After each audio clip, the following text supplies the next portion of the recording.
Hammaga salom do'stlar. Sizlar bilan yuqori sifatli Kino Time HD. Bugun biz sizlarga dramatik triller filmi haqida aytib beramiz. Film real voqealarga asoslangan bo'lib, unda harbiy erkak va rohiba qiz tirik qolish uchun orolda yashashga majbur bo'lishadi va dahshatli kunlarni boshdan kechirishadi. Voqealar rivojini albatta videoni oxirigacha ko'rib bilib olamiz. Film nomini esa video davomida aytib o'tamiz. Qulayroq joylashib oling, biz boshladik.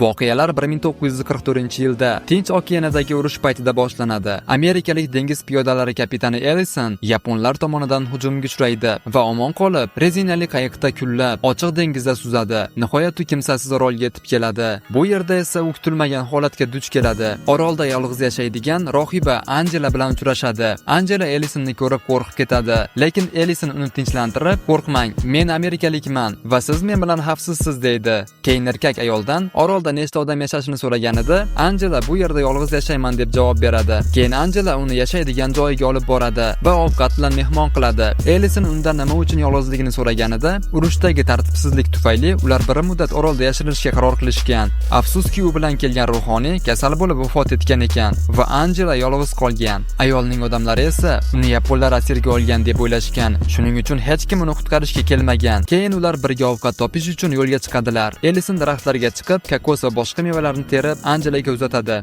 Ammo erkakka oqsillarga boy ovqat ham kerak edi. U okeanda bir toshbaqani ko'rib, arqon va yog'och olib qayiqqa o'tiradi. Angela ham unga qo'shiladi. Toshbaqani tutish oson bo'lmaydi va Ellison dengizga sakrab, Angela yordamida toshbaqani tutishga muvaffaq bo'ladi. Orolga qaytgach, ular toshbaqani pishirib yeyotganlarida Ellison Angelaga, "Bu orolda bizga kerak bo'ladigan hamma narsa bor. Hatto hech kim bizni qutqarishga kelmasa ham, biz omon qolamiz" deydi. Keyin Angela undan oilasi haqida so'raydi. Ellison o'zini yetim ekanligini va 14 yoshigacha yetimxonada yashaganini aytadi. U o'qishni tugatgach, mamlakatiga xizmat qilish uchun armiyaga qo'shilgan ekan. Shunda Angela ham yetim bo'lganini aytadi va qanday qilib rohiba bo'lishni tanlaganini tushuntiradi. Ular o'zaro juda farqli bo'lishlariga qaramay, Angela tinch, iymonli va doimiy ibodat qiluvchi tabiatga ega bo'lsa, shunga qaramay ular bir-birini tushuna boshlaydi. Ertasi kuni ular osmondan yapon harbiy samolyotlarini ko'rishadi. Ellison darhol Angelani yashirishga harakat qiladi, chunki ular ko'rinsa, hayotlari xavf ostida qoladi. Keyin Ellison orolda ilgari ko'rgan g'orga yashirinib olishni taklif qiladi. Angela esa rozi bo'ladi. Ular kunni o'sha yerda yashirinib o'tkazishadi. Ertasi kun tongda esa kuchli portlashlar ovozini eshitishadi. Ellison tashqariga qaraganida yapon samolyotlari orolni bombardimon qilayotganini ko'radi. Shunda Angela qo'rqib ketib, ibodat qilishni boshlaydi. Samolyotlar ketgach, ular dan chiqib, atrofda ularning boshpanasi va cherkov butkul yo'q qilinganini ko'rishadi. Oradan ko'p o'tmay, bir guruh yapon dengiz askarlari orolga kelib, orolni tekshira boshlaydi. Keyin ular yana g'orga yashirinishga majbur bo'lishadi.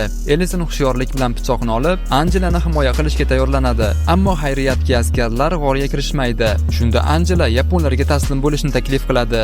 Ellison esa bu fikrga qat'iyan qarshi chiqib, agar ko'zi qonga to'lgan askarlar seni ushlab olishsa, rohiba ekanligingga qarab o'tirishmaydi, balki seni vahshiylarcha zo'rlashadi deydi. Kechasi Angela uxlab yotgan paytda Ellison yana yashirincha g'ordan chiqib, yapon askarlarining harakatlarini kuzata boshlaydi. Qorong'uda yana ham ko'rinmaslik uchun u yuzlarini loy bilan bo'yab, imkon topilishi bilan yaponlar lageriga yashirincha kirib, ovqatlarini xaltasiga joylaydi. Biroq yapon askari paydo bo'lganida Ellison darhol yashirinib, ovoz chiqarmaslikka harakat qiladi. Qochishning iloji yo'q. Shunda u butun tunni shu yerda o'tkazishga majbur bo'ladi. Ertalab askarlar tashqarida mashg'ulot bilan band bo'lganida Ellison xaltani olib, sekingina lagerdan chiqib ketishga muvaffaq bo'ladi. Bu paytda Angela uyg'onib, Ellison yo'qligini ko'rib vahimaga tushadi va uni o'ldirishgan deb o'ylab yig'lab yuboradi. Keyin Ellison sog'-omon qaytib kelgach, Angela quvonchdan ko'ziga yosh oladi. Ellison unga ovqat uchun lagerga borganini aytadi. Ertasi kuni Ellison Angelaga gul sovg'a qilib, undan oddiy hayot uchun rohibalikni tark etishni hech o'ylab ko'rganmisan deb so'raydi. Shunda Angela u hali so'nggi rohiba qasamini ichmaganini, chunki rohibalar qaror qabul qilish uchun 5 yil vaqt berilishini aytadi. Angela esa hali bir qarorga kelmagan. Shunda Ellison unga mehr qo'yadi, lekin qizni butunlay rohiba bo'lishini istamasdi. To'satdan ular yana shovqin eshitishadi va yapon askarlari oroldan ketayotganini ko'rishadi. Ular esa bundan xursand. Lagerda qolgan oziq-ovqat zaxiralari tufayli ular endi ochlik xavfidan qutulishlari mumkin. Kech tushganida Ellison qizga hayot haqida gapirib beradi. Keyin esa uni sevib qolganini aytib, urush tugagach rohibalikni tark etib, menga turmushga chiqasanmi deb so'raydi. Angela esa hayratda qolib, men o'zimni Xudoga bag'ishlaganman. Boshqa bir inson bilan bo'lish bu sadoqatimga xiyonat qilishdir deydi. O'sha kechasi ovqatlanish paytida Ellison yaponlardan qolgan sharobni topib oladi va ko'p miqdorda ichadi. Mast holatida Angela bergan qasamlarga ishonmay, ularni mazax qilishni boshlaydi. Ichkilikdan qo'zg'algan holda u o'zlarini orolda qolgan odam va havo holatiga o'xshatadi. Bu gaplar Angelani ranjitadi va yomg'ir yog'ishiga qaramay o'rmonga chiqib ketadi va o'sha yerda uxlab qoladi. Ellison uni qidira boshlaydi, lekin topa olmaydi.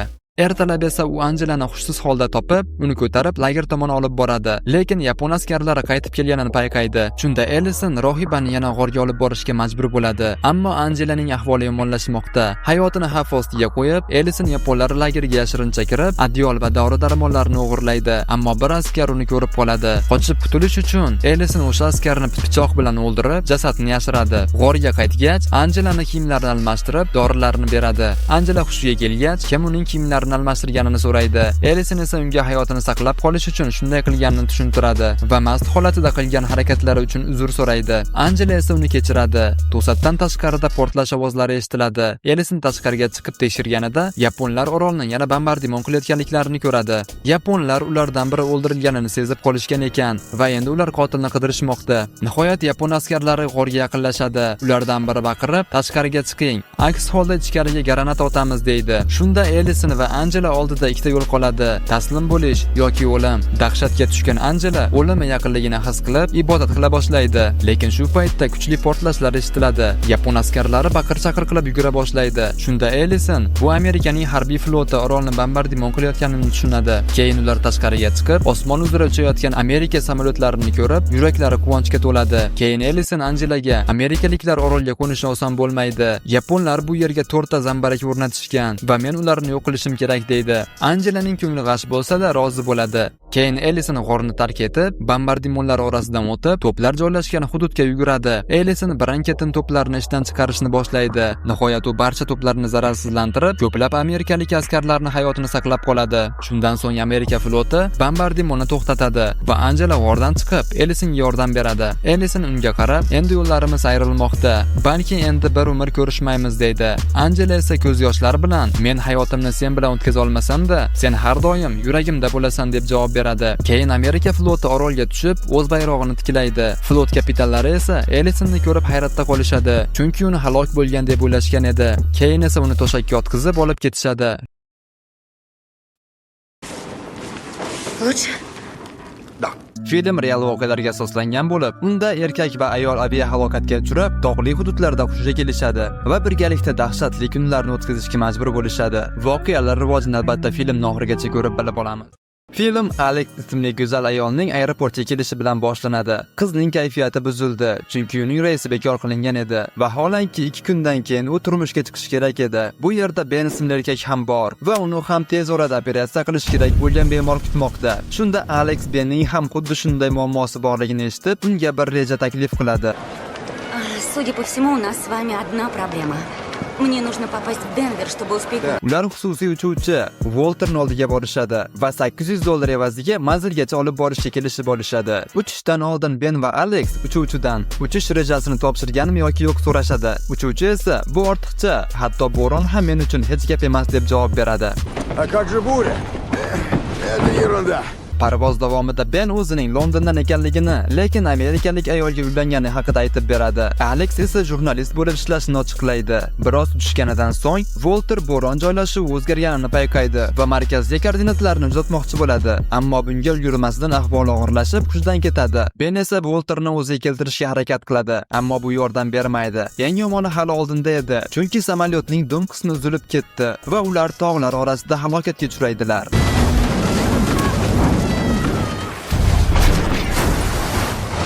Oradan vaqt o'tib, Ben tunda o'ziga keladi va u tirik. Keyin esa Alexni tekshiradi. U ham tirik, ammo o'ziga kelmagan edi. Lekin uchuvchini endi qutqarib bo'lmaydi. Uni joni uzilib bo'lgan. Eng asosiysi it ham tirik qolgan. Ben yonilg'i sizayotganini payqab, olov yoqishga muvaffaq bo'ladi. Chunki bu yer tasavvur qilib bo'lmas darajada sovuq. Telefonda esa hali quvvat bor, lekin aloqa yo'q. Ertalab sovuqdan uyg'ongan Ben atrofni ko'zdan kechiradi va ular juda og'ir holatda ekanliklarini tushunadi. Keyin ichkariga kirib, Alexning jarohatlarini davolaydi va isitishga harakat qilib uni quchoqlaydi. Keyin Ben Walterni dafn qiladi. Kechqurun Alex ham o'ziga keladi. Alex Benning gaplarini tinglab, ular tog'lar orasida allaqachon 36 soatdan beri yashayotganlarini tushunadi.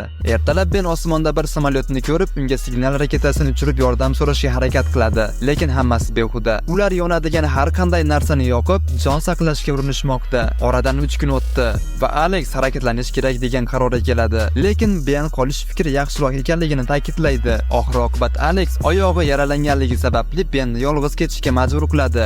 Ben qiyalikdan yuqoriga ko'tarilmoqda. Bu orada Alex Benning narsalarini titkilash bilan band bo'lib, Benning rafiqasiga tegishli ovoz yozilgan diktafonni topadi. Tepaga chiqqan Ben hech qanday sivilizatsiyani ko'rmaydi va kutilmaganda pastga sirpanib ketadi. Боже!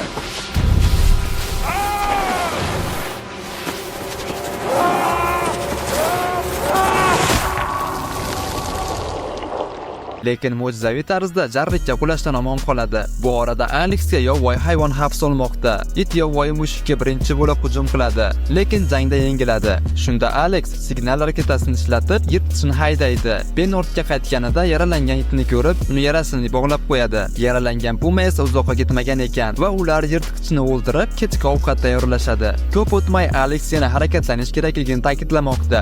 Ben esa shu yerda qolish xavfsizroq ekaniga ko'ndirmoqchi, lekin Alex jahl qilib unga qattiq javob qaytaradi. Ben esa sabr toqatini yo'qotib, uni haddan tashqari xudbin, faqat o'zini o'ylaydigan kimsa deb kamsitadi. Не я! Вам конец! Вам повезло! В отличие от меня, вы как гиря на мне. Shunda Alex itni olib yolg'iz ketishga qaror qiladi. Ben esa uzoq kutib tura olmadi va qizning orqasidan yo'lga chiqadi va yarim yo'lda samolyotning dum qismini topadi, ammo mayoq buzilgan bo'lib chiqdi. Keyin esa Alexni quvib yetib, uni yana ko'rganidan xursand ekanligini aytib, uni quchoqlaydi. Хотела попробовать. Я рад вас видеть. Я очень рад, правда.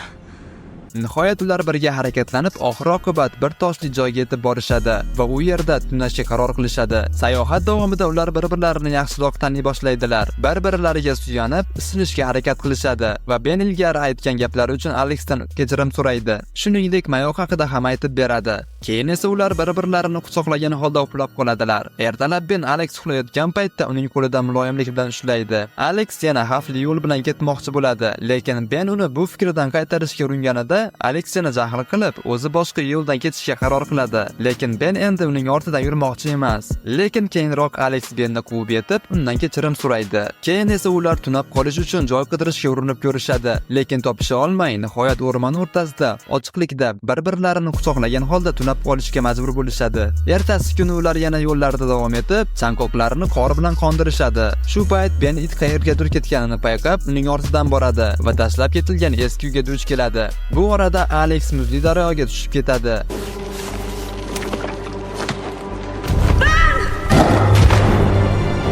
Ben esa shovqinni eshitib, darhol Alex tomon yuguradi va qizni suvdan chiqarib olishga muvaffaq bo'ladi. Keyin Ben uni uyga olib keladi va biroz itishga harakat qiladi, lekin Alex o'ziga kelmaydi. Я боюсь. Прошу тебя, очнись.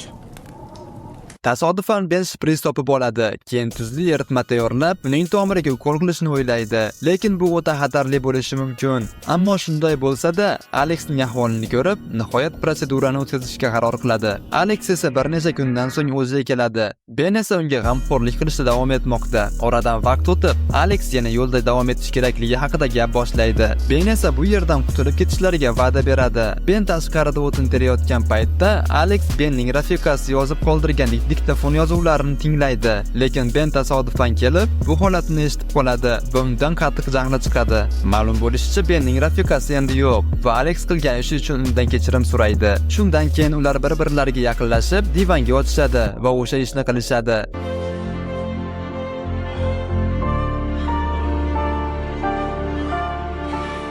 Keyin esa Ben atrofda kimdir uchratib qolish umidida yo'lga chiqadi. Ammo yarim yo'lga yetganida Alexning uyda qolib halok bo'lishi mumkinligini tushunib, qaytib boradi va ayol jarohati tufayli ularning harakatini sekinlashtirishni bilsa ham, uni o'z bilan olib ketishga qaror qiladi. Shunday qilib ular yo'lga tushadilar va biroz vaqt o'tgach, daraxt tagida biroz dam olishga qaror qilib, keyin uxlab qoladilar. It esa biror narsani payqaganday ularni uyg'otadi. Shunda Ben atrofga qarab, uzoqdan bir zavodni ko'radi. Keyin ular kichik yo'lga tushib, zavod tomon yo'l olishadi. Biroq kutilmaganda it qayergadir yugurib ketadi. Ben esa uning ortidan borib, tuzoqqa tushib qoladi.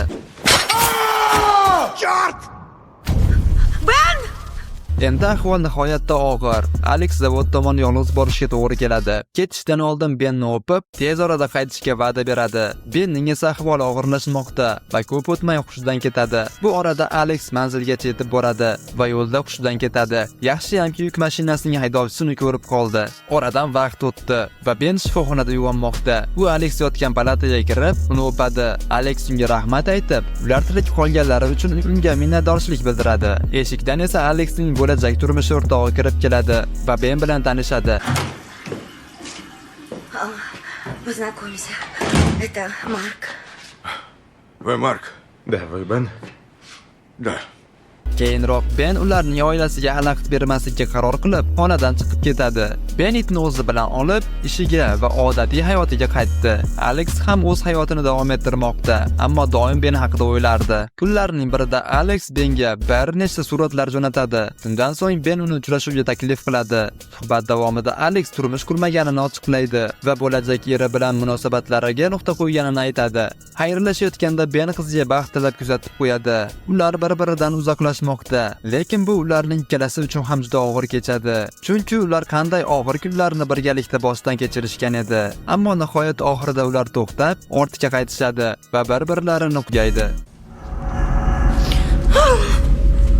What happened? What is it?